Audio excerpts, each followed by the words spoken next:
예수님 계신 곳에 기쁨 있는 줄 믿으십니까? 기쁘십니까? 행복하세요? 네. 저는 정말 기쁘고 행복합니다. 그렇게 안 보이세요? 네. 어, 2주 연속으로 결혼식이 있어서 너무 참 우리를 기쁘게 했잖아요. 지난주 토요일에는요, 신랑이 입장을 하면서 세상 다 가진 자처럼 기뻐하고 행복해 하더라고요. 막 손을 들고 확 그렇게 막 등장을 하는 거예요. 제가 그걸 주례석에서 보다가 저 식장에 들어올 때뿐 아니라 이렇게 매일 저렇게 행복한 결혼식을 하면 참 좋겠다. 아멘 하는 거 보니까 그게 쉽지 않은가 봐요. 여러분, 사실 신앙생활이라는 게 이게 굉장히 기쁜 거예요. 오늘 본문에서 예수님은 이게 혼인잔치라 비유하셨거든요. 잔치, 인생이 경험할 수 있는 최고의 기쁜 순간으로 비유를 하세요. 예수 믿는 거, 예수님을 따른다는 것이 뭐냐? 결혼잔치에 참여해서 즐거워하는 것이다. 예수님 계신 곳에 기쁨 있습니다. 그래서 우리는 정말 기쁘게 살아야 되고요. 또 하나, 우리 그리스도인들은 거룩한 삶을 살아야 되죠. 근데 이 거룩이라는 게 어떤 삶인지 혼동이 있는 것 같아요. 예수님은 이 바리새인들과 이 거룩의 문제로 자주 충돌을 하셨어요. 왜냐? 바리새인이 생각하는 거룩과 예수님이 생각하는 거룩이 너무 다르니까. 우리 지난주에도 예수님은 바리새인들이 소위 그 죄인이라고 하는 그 세리와 친구들과 어울려 식사를 하는데 그들의 입장에서는요, 그건 거룩한 사람이 할 일이 아니다 막 비난을 했잖아요. 그래서 예수님은 그에 대해서 참된 거룩이 무엇인가, 예수님이 이 땅에 오신 목적과 소원이 무엇인가 설명하신 거 기억하실 줄로 믿습니다. 오늘도 거룩의 문제로 충돌이 되었어요. 그 14절에 보니까 세례 요한의 제자들이 금식을 갖고 질문합니다. 우리와 바리새파 사람들은 자주 금식을 하는데 왜 예수님 보고만 노골적으로 말하기 그렇고 선생님의 제자들은 금식을 하지 않습니까? 그랬어요. 이 구약 성경에 보면은 1년에 한 번 대속죄일, 그러니까 모두가 회개하는 날이 있었어요. 7월 14일인데 그때 레위기에 보면은 1년에 한 번은 금식할 것이다 그랬어요. 예수님 당시에는요, 이 금식의 경건의 표시였습니다. 그래서 거룩하게 살고자 하는 사람은 일주일에 2번 월요일과 목요일 금식을 했어요. 이 세례 요한은 그 당시 종파로 에세네파라 그러거든요. 사두개파, 바리새파, 에세네파가 있는데 가장 금욕주의자들이에요. 그러니까 세례 요한의 제자들도 금식을 자주 했어요. 그런데 예수님의 제자들은 전혀 금식을 하지 않았습니다. 그러니까 막 왜 그러냐, 왜 안 하느냐 질문하니까 예수님이 15절에 뭐라 그랬어요? 혼인잔치의 손님들이 신랑이 자기들과 함께 있는 동안에 설파할 수 있겠느냐? 그러나 신랑을 빼앗길 날이 올 터인데 그때는 그들이 금식할 것이다. 혼인잔치는 기쁨의 날이죠. 금식은 슬픔의 표시예요. 근데 이런 기쁨의 날에 잔치 손님이란 말은 신랑 들러리를 말합니다. 잔치를 주관해야 할 이들이 금식하면 되겠는가 이 말이에요.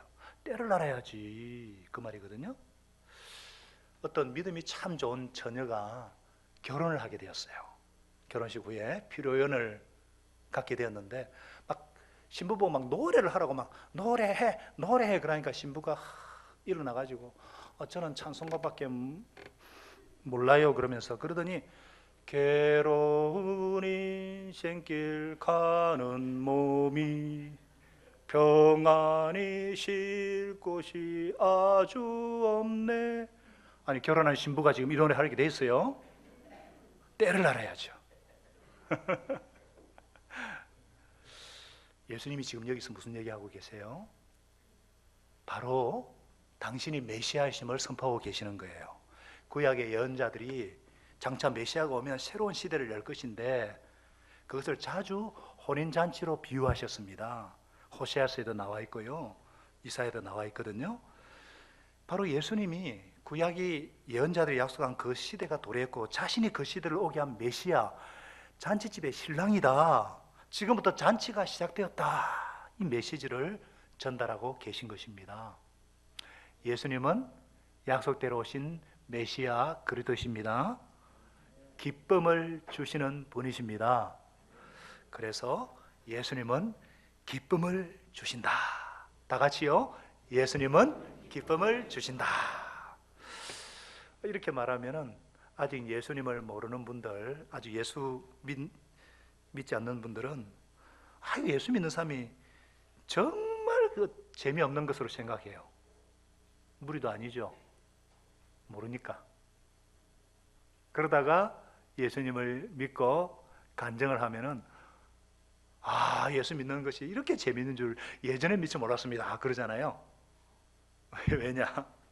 예수님은 우리에게 기쁨을 주기 위해 오시기 때문이에요. 그래서 여러분이 잘 아는 요한복음 10장 10절에 예수님이 뭐라 그랬어요? 내가 온 것은 양들이, 우리 인생들 양들이 생명을 얻고 또 더 어떻게 해요? 넘치게 얻게 하려고 왔다. 풍성한 생명, 생명이 넘치는 충만한 삶을 살게 하기 위해서 왔다 이 말이에요. 할렐루야.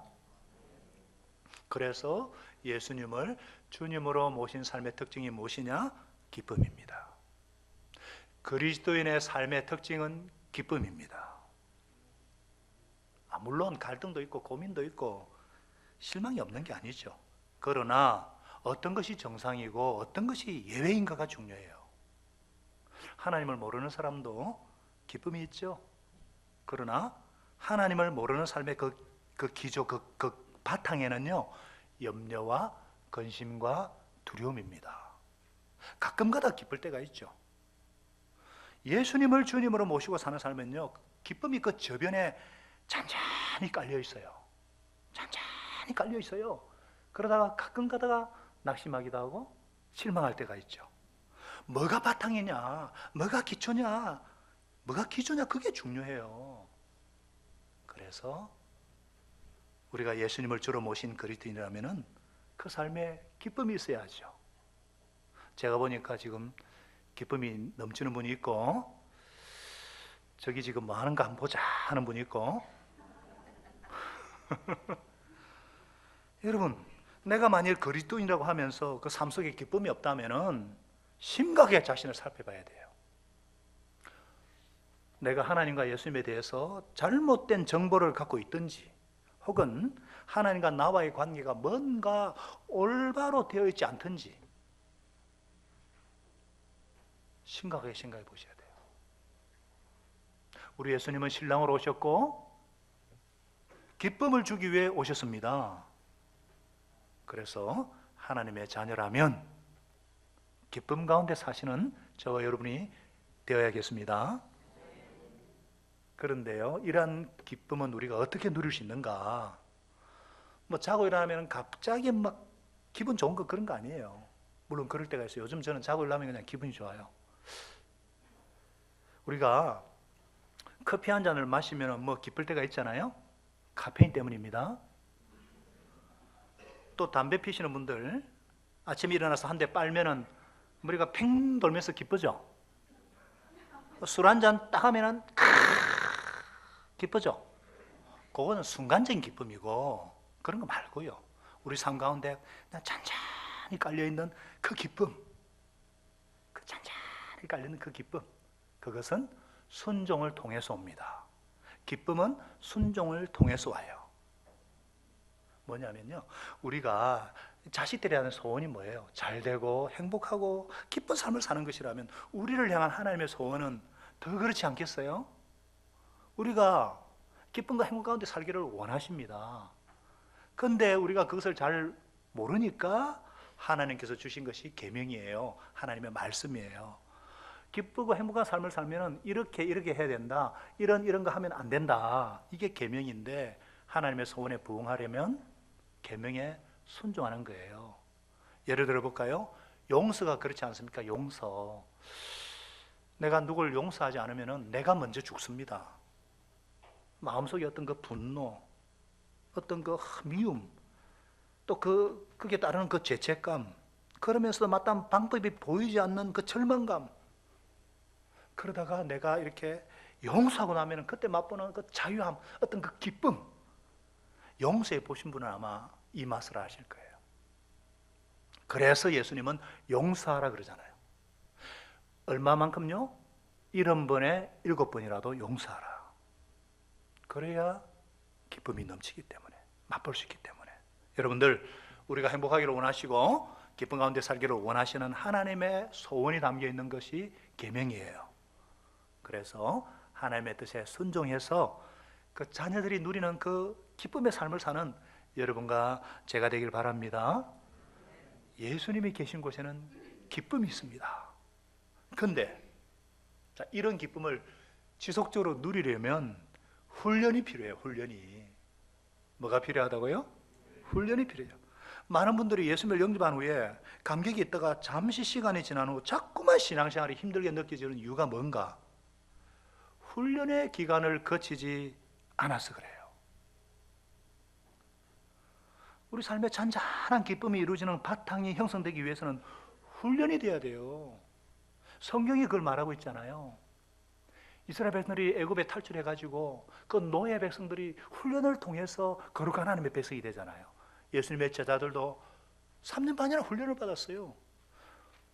뭐 예를 들어서 요즘 우리 여러분이 잘 아는 손흥민을 모르시는 분은 몰라도 돼요.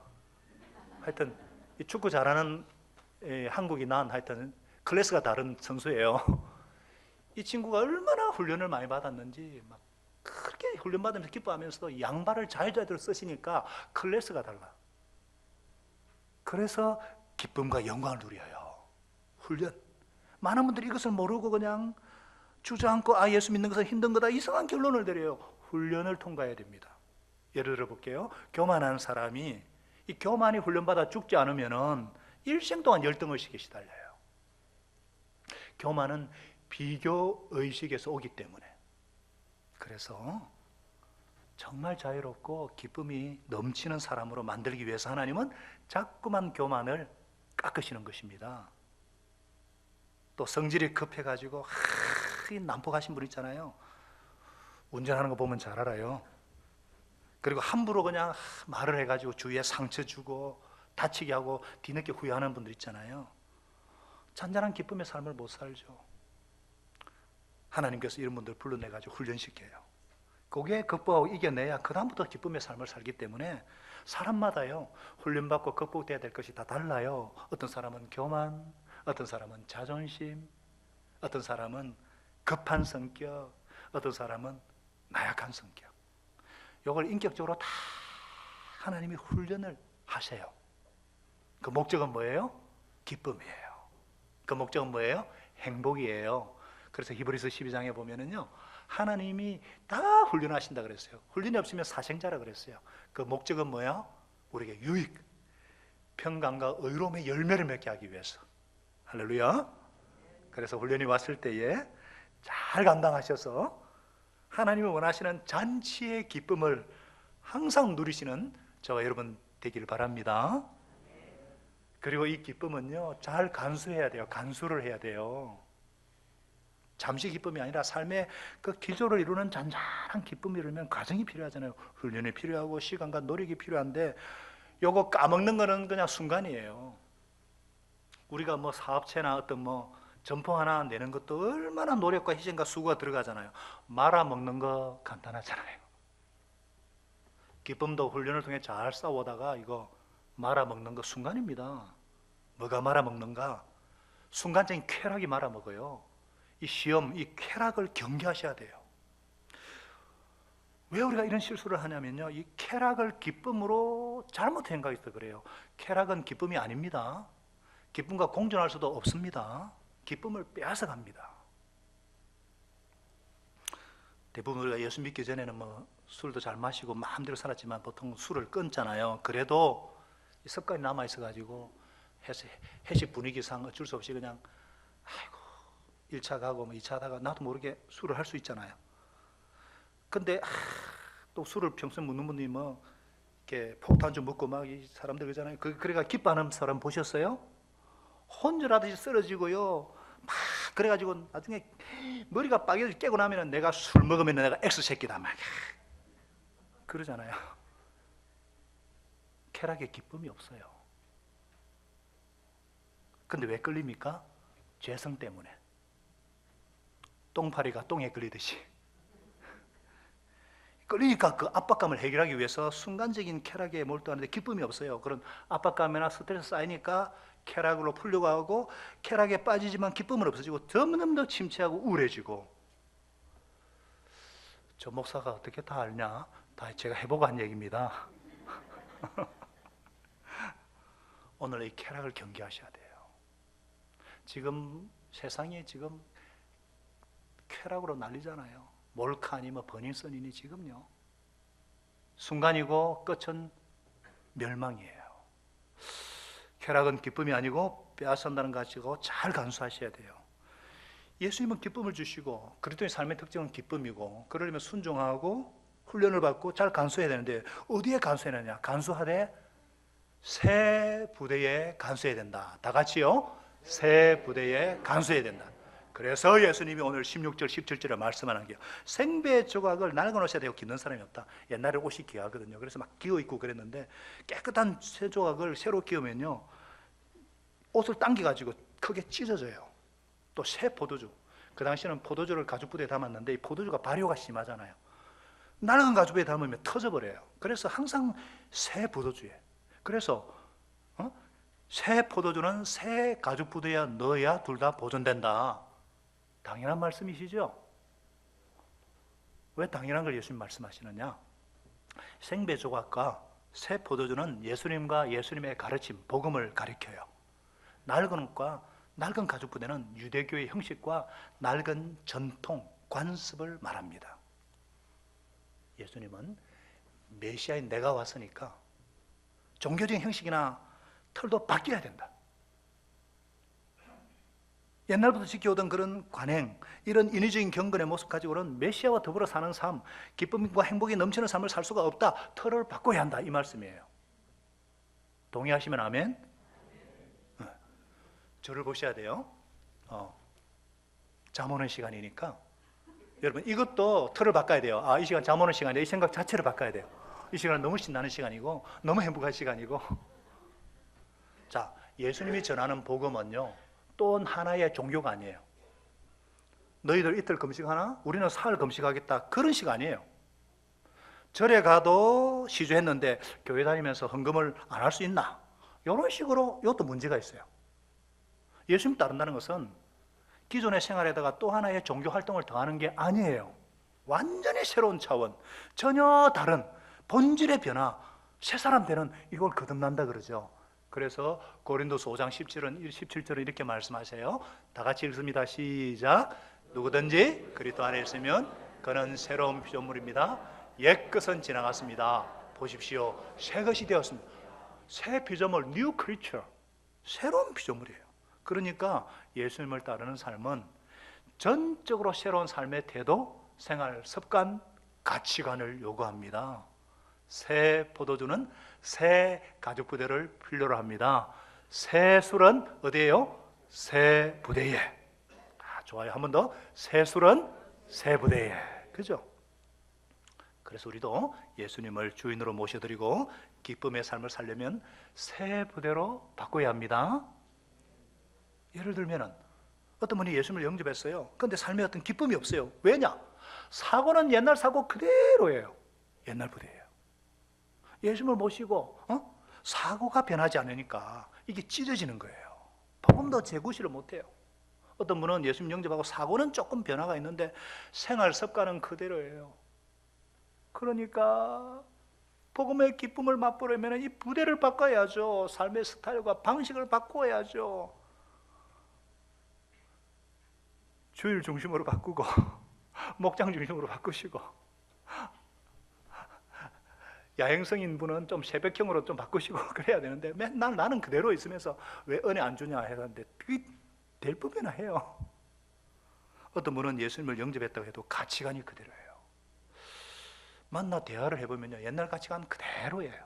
달라진 것이 없어요. 아니 자기 가치관에 예수님을 닮으려고 하니까 거기 어떻게 기쁨과 행복을 맛봐요. 우리가 예수님을 주님으로 영접했다는 것은 내 삶 가운데 획기적인 혁명적인 일입니다. 뭐라고요? 혁명이에요. 혁명.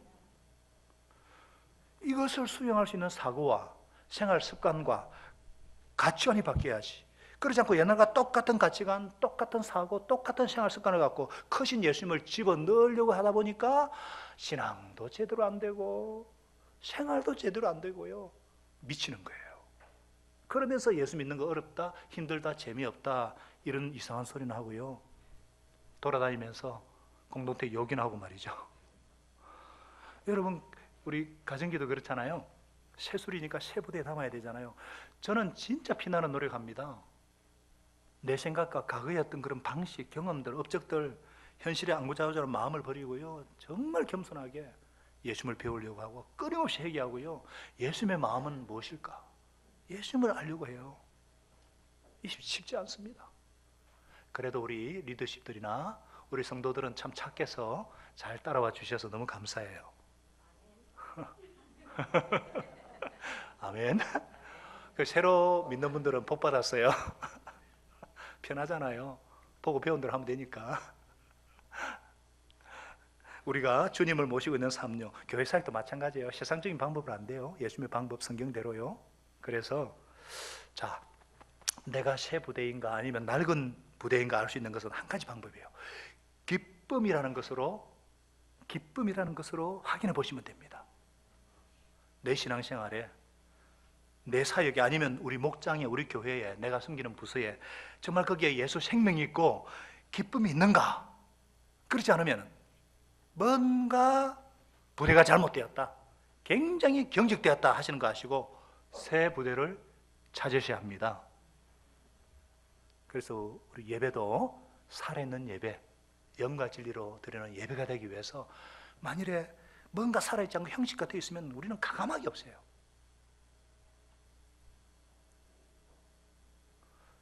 그렇잖아요. 막 광고나 뭐 인사노도 처음엔 넣고, 그죠? 다른 교회는 대부분 마지막이거든요. 합심기도, 통성기도, 뭐 침묵기도, 찬양 대표기도 있고, 기도했는데 또 대표기도 나서 또 기도하고, 수요 기도에도 매달 첫째 주에는 찬양 기도를 하면 좋겠다 그래. 그렇게. 또 수요일 날 오면은 마음이 빨리 열려야 되니까 그냥 오자마자 그냥 일어서 찬양하자. 그거 참 좋습니다. 그렇게 하니까 좀 은혜 되잖아요. 그죠? 아멘. 네. 새술은 새부대에 주님이 역사하시는 그 삶에, 그 일 가운데 기쁨이 없고 만일에 생명이 없으면은 뭔가 이제는 부대가 오래됐다는 거 아시고 새 부대로 바뀌셔서 기쁨과 생명이 넘치는 행복한 삶을 사시기를 예수님 이름으로 축원합니다. 자, 예수님 있는 곳에는 기쁨이 있어요. 또 하나, 예수님 안에는 절망이 없습니다. 다 같이요. 예수님 안에는 절망이 없다. 자, 예수님이 이 말씀을 하시는 중에 지도자 한 사람이 와서 예수님께 무릎을 꿇고 간증을 했어요. 내 딸이 방금 죽었습니다. 그러나 오셔서 그 아이에게 손을 얹어 주십시오. 그러면 살아날 것입니다. 다른 복음서에 보면 회당장 야이로라고 소개하는데 사랑하는 딸이 죽었으니 그 슬픔이 어땠겠어요. 그래서 예수님이 일어나서 따라가시는 도중에 또 하나의 사건이 생깁니다. 20절에 보니까요, 12년 동안, 무려 12년이에요. 혈류증으로 앓는 여자가 멀리 예수님께 다가와가지고 옷에 손을 댔어요. 그리고는 속으로 내가 그 옷에 손을 대기만 해도 나을 텐데 그랬어요. 여러분, 혈류증은요, 글자 그대로 피가 흐르는 하혈하는 여자에게만 있는 수치스러운 병인데 그 당시 이혼의 사유가 되는 병이에요. 하나님의 율법에 의하면은 접촉하는 모든 사람이 다 부정에 끼치기 때문에 레위기에 나와 있어요. 예배도 금지시킵니다. 그리고 사람과의 접촉도 금지시켜요. 그래서 가정과 사회에서 버림받은 12년 동안이나 이 여인이 받았을 그 절망과 그 고통과 아픔이 느껴지세요? 그런데 이 여자는 모든 환경과 모든 절망적인 생각을 물리치고 예수님께 나왔어요. 대단합니다. 그러나 부정하기 때문에 몰래 만지고 병만 고치고 빠져나가려 했던 것 같아요. 그런데 만지는 딱 그 순간 하혈이 멈추는 걸 알고 놀라서 도망가려고 했어요. 왜냐하면 몰래 접촉했기 때문에 예수님을 부정하게 만든 거잖아요. 그래서 들킬까 봐 살짝 도망가려고 했는데 예수님이 딱 붙잡으시는 거예요. 여자야. 돌아서 그 여자를 보시고는 기운을 내라 딸아. 내 믿음이 너를 구원하였다. 그래서 아니 하혈한다든지 이게 남한테 얘기할 얘기도 아닌데 예수님이 참 좀 원망스럽게 왜 이거 드러내시가 모든 사람의 시선을 집중시켰을까? 왜 그랬을까? 여러분들, 믿음이 기쁨과 기적을 가져온다는 것을 가르쳐주기 위해서입니다. 다 같이 따라합시다. 믿음이 기쁨과 기적을 가져온다. 이 여자를 그냥 보냈으면요, 주보 간지는 첫 번과 두 개의 순서가 바뀝니다. 나중에 죽음의 시각은 그 다음에 나와요. 이 사건이 복합돼가지고 주보를 빨리 만들어 보니까 그랬는데 이거거든요. 자, 이 여자를 예수님이 그냥 보냈으면 어떻게 됐어요? 후에 그렇게 안 하겠어요? 나는 예수님 옷을 만져서 나았다 했을 텐데 아니잖아요. 그 당시 예수님 주위에 수많은 사람들을 붐볐고 옷에 손을 대는 정도가 아니었겠죠. 그런데 치유받은 것은 이 여인뿐입니다. 만져서 된 것이 아니죠. 그럼 부딪힌 사람은 다 병이 나아야 되잖아요. 옷을 만져서가 아니라 예수님이 고쳐주셨죠.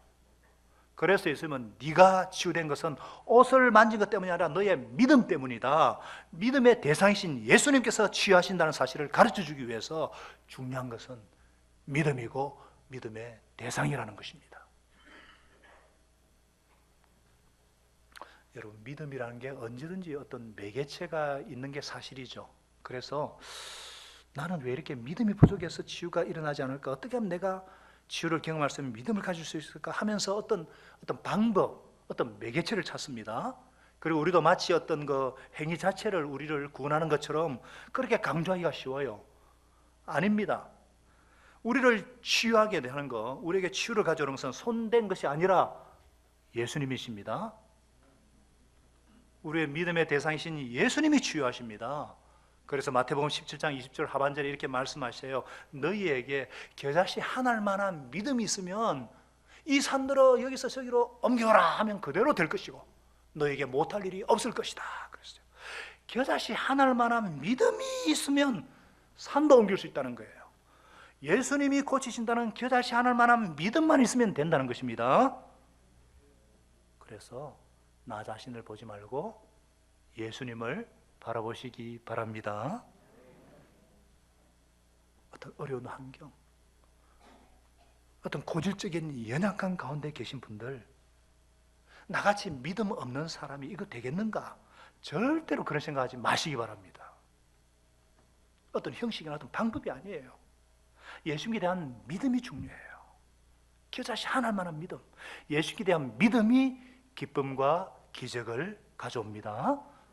어떤 고질병과 연약함에도 절망할 필요가 없습니다. 여러분 중에 나에게 고통을 주는 어떤 고질병이 있습니까? 연약함이 있습니까? 하나님과 나 사이를 단절시키고 사람과의 관계도 단절시키는 어떤 문제가 있습니까? 고질적인 문제가 무엇인지요? 이 문제만큼은 어쩔 수 없다고 자포자기하고 있는 문제가 있습니까?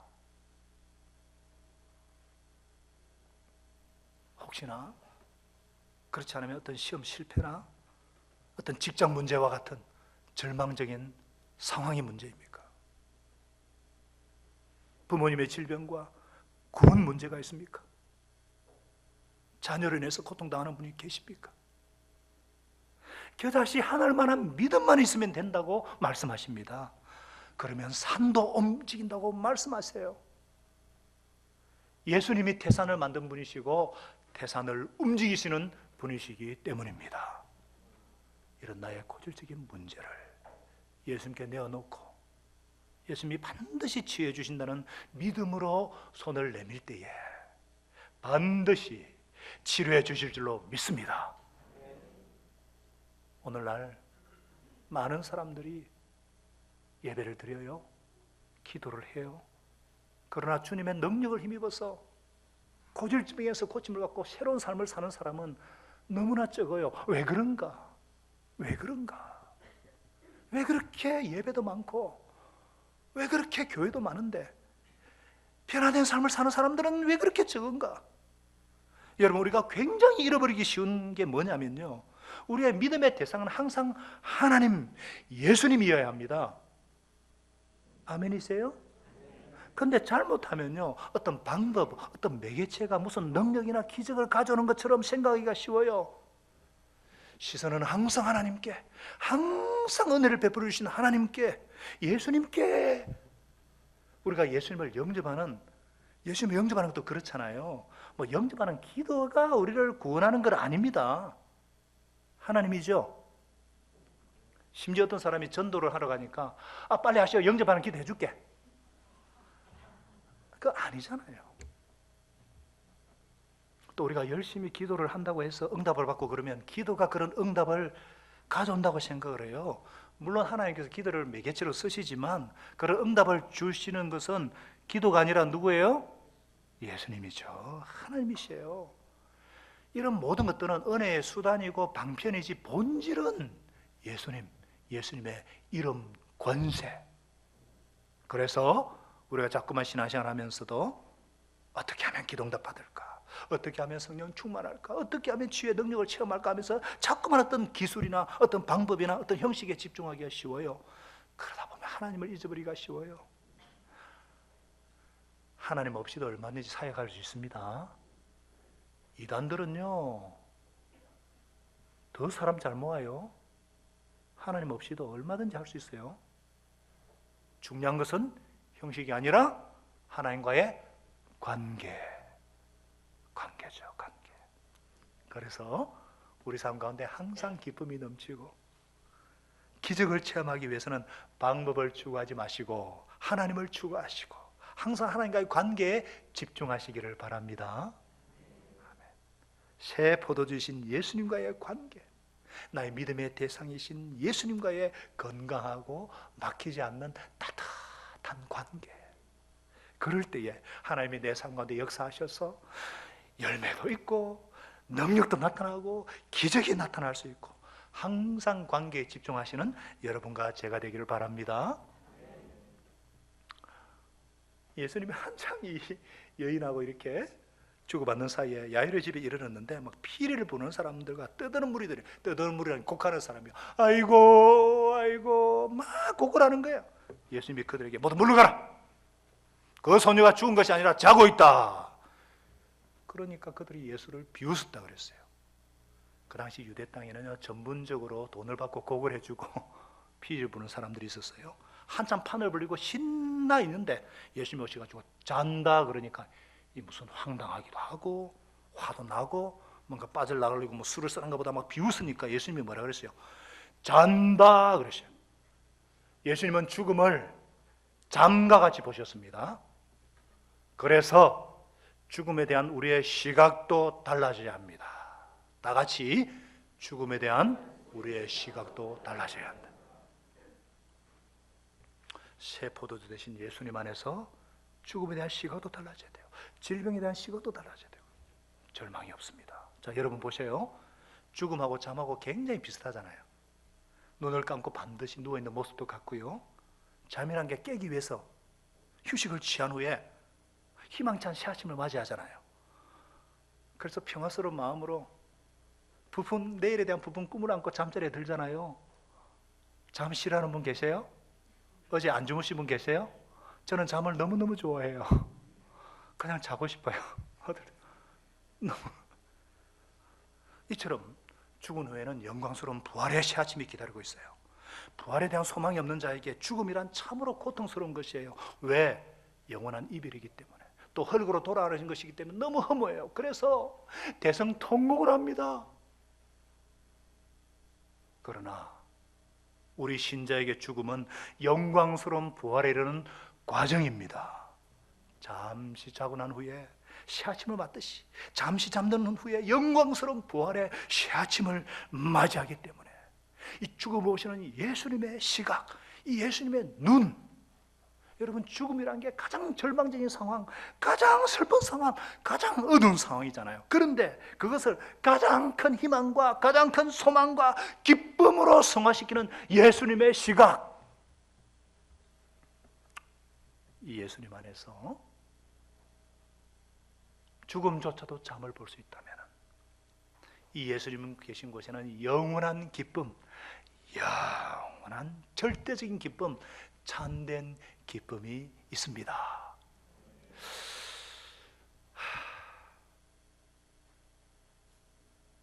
예수님은 이 소녀를 어떻게 했어요?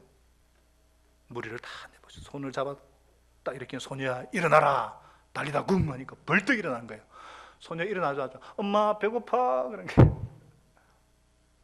부활이요 생미신 예수님의 그 능력이 소녀에게 임했어요. 예수님은 죽은 소녀도 살리시는 권능의 하나님이십니다. 예수님은 부활이요 생명이십니다. 예수님을 믿는 자는 죽어도 살고 무릇 살아서 믿는 자는 영원히 죽지 않습니다. 그래서 이 예수님 안에서는 절망할 필요가 없습니다. 예수님께 대한 믿음은 죽은 자까지도 살립니다. 어떤 선임의 간증이 기억이 나요. 불교에서 기독교를 개정한 아주 유명한 선임이신데 이 선임이 어떻게 개종하게 되었는가? 그 계기가 불경을 읽다가 불경에 보니까 어떤 과부의 아들이 죽었어요. 그래서 석가모니에게 와가지고 우리 아들을 살려주세요 막 간청을 해요 과부가. 근데 석가모니께서 네가 마을에 가가지고 초상을 한 번도 치르지 않는 집에 물건을 한 가지라도 갖고 오면 살려주겠다. 아무리 다녀봐도 초상을 치르지 않은 집이 하나도 없어요. 그러면서 왜 부처님이 그런 말을 했는지 깨달아진 거예요. 아, 다 죽는구나. 아무도 안 죽을 수 없구나. 근데 이번에 성경을 보다가 이 소녀도 살리시고 나인성 가부의 아들도 청년아 일어나라 일어난 거예요. 내가 누굴 믿을 것인가? 한 분은 운명을 받아들이라 했고 한 분은 운명을 거역했고 거부했다. 그래서 예수를 믿게 되었다는 것입니다. 석가모니 훌륭하신 분이죠. 인간으로서 한계를 빨리 깨달으신 분이라는 점에서 아주 현자세요. 그러나 예수님은 인간이 아닙니다. 살아계신 하나님의 아들이십니다. 인간의 한계를 극복하시고 정복하신 분이십니다.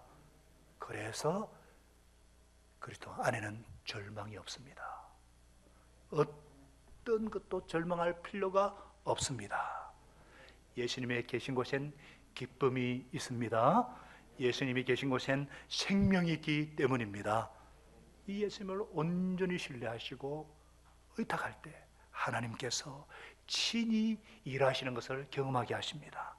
나의 고질적인 연약함, 그것이 어떤 질병이든지 어떤 습관이든지 혹은 어떤 결혼 문제라든지 내 장래, 가정을 주님께 맡길 때에 하나님께 그 믿음을 축복하여 주십니다.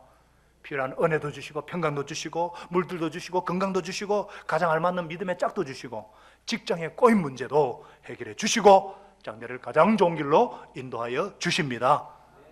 시험을 이길 지혜를 주시고 능력도 주셔서 실제 삶에서 능력 있는 인생을 살게 하십니다.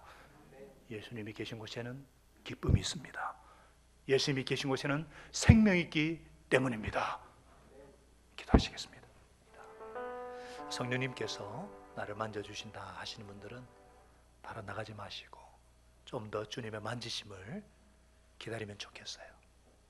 주님, 나 이런 문제, 주님만이 아시는 문제, 주님과 나와 나는 문제, 이 문제 정말 변화되고 싶습니다.